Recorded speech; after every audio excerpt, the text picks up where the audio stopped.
Well, I was always interested in space as a young kid.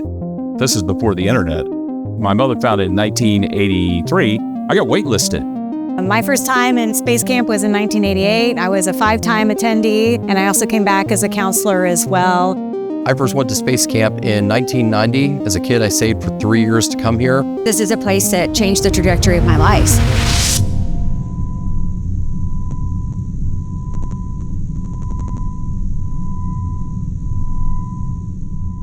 I'm Heather Bogsty. I work for the Boeing Company in field marketing and engagement. I've spent 27 years in the service, 23 years in the Air Force, 4 years in the Space Force, where I retired recently in November. My name is Mark Dreiling. I'm a former space operations officer in the United States Air Force and a legacy guardian of the United States Space Force. I currently serve as the Chief of Staff for Congressman Don Bacon from Nebraska. My name is Burke Hare. I am currently the site director of the Space Development Agency for SDA South. I've got 22 years of active duty service in the United States Air Force as a space and missile officer, retired, and then now I'm a government civilian supporting the Space Force. I'm Julie Savage, and I'm the Space Platforms and Threat Sensors Growth Director for Leidos. Worked as a counselor in 1996, 30 years ago, and I'm back here to be inducted tonight for the Hall of Fame. I'm Damon Feltman. I am the CEO of the Space Force Association. I am a retired Brigadier General, and I spent 31 years in the Air Force and Air Force Reserve and retired out of headquarters Space Force at the Pentagon. And what I found here was people with the same dreams and hopes as I did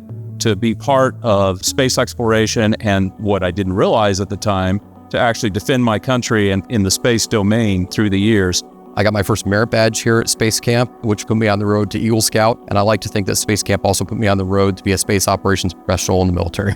It definitely put me on a path to be a guardian in the Space Force, where I got to acquire missile warning sensors and other innovative capabilities for the service.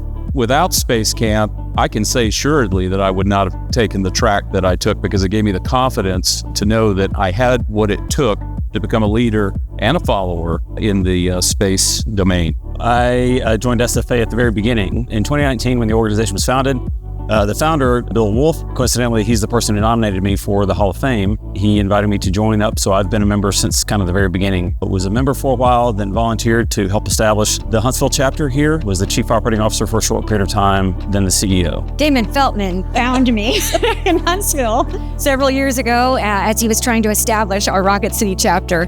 We have really created something very meaningful and good for our guardian community here. As the senior government civilian, we're really appreciative of the support the Space Force Association gives us. And our guardians will benefit from the support that we get from the Space Force Association. I joined as a active duty guardian, so I've been part of the Space Force Association, kind of grandfathered in from the beginning. I was at the first Space Power conference that we had in Orlando.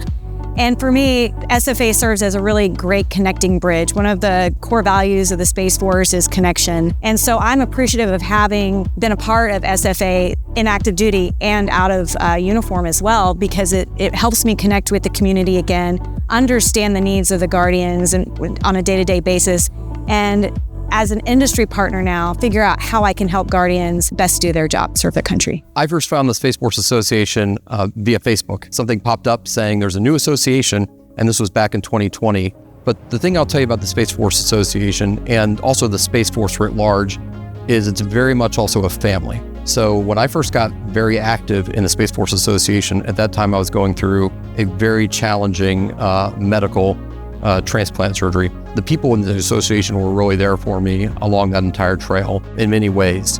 And so the space community, I always tell people, the special community you're going to find, the way they take care of each other, the way they care about each other, it really says everything about the quality of the people that you will see here tonight, and you'll see in the Space Force Association, and you'll see among our guardians. I think I look at the kids that come through Space Camp, and right here, I think this is your answer. You have these kids coming through here and they end up serving in that space community. We support our junior ROTCs and our ROTCs in the community. We also, in general, are supporting that guardian community and making those connections and just making sure that folks are aware in this community that Space Camp exists and that we're here to help them. When you look at the U.S. Space Camp, this really is not just a crown jewel for, I would say, the Huntsville community and for Alabama, but for the nation as a whole. We're preparing leaders in this community starting in grade school all the way through grad school. And that is so impressive.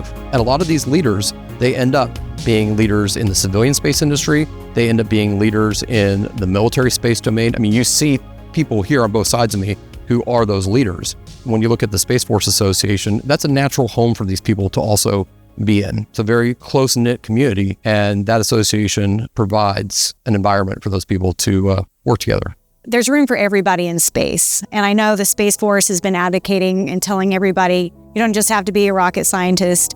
We need finance people, we need communications officers, we need public affairs, we need business types, right? Space Camp does that. It helps make space accessible for kids. Space Force is coincidentally also saying the same message to encourage people to come into the space industry and know that there is room, whether you want to do civil space, commercial space, or defense space.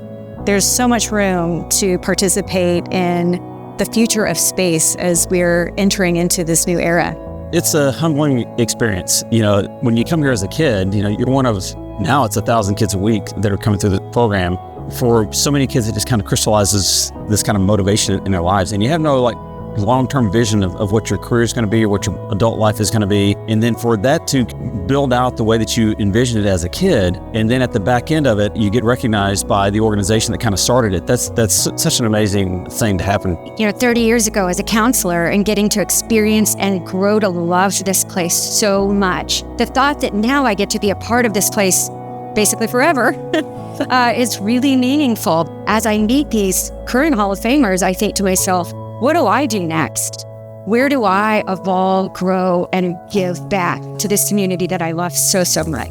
When I look at the Hall of Fame membership, I'll admit it's a bit intimidating because these are extraordinary human beings. Several decades ago now, when I came here, I was knee-high to a grasshopper. To think that that small child would one day be sitting here, I just don't know that I would have expected that. And yeah, humbling. That's the best way I can describe it.